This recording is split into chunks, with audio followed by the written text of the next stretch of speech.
Hey, welcome to Howza channel.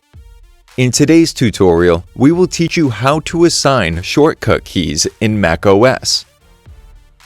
Click on the Apple icon at the top left corner of your screen. Select System Preferences from the list. Go to Keyboard.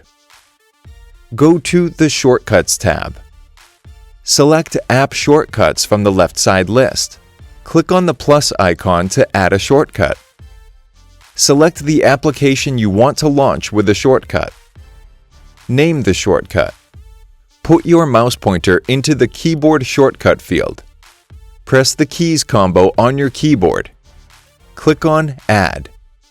That's it. Thanks for watching the video. Please like it and let us know if you use any of our tips and tricks. Subscribe to our channel. We upload new tutorials every day. See ya!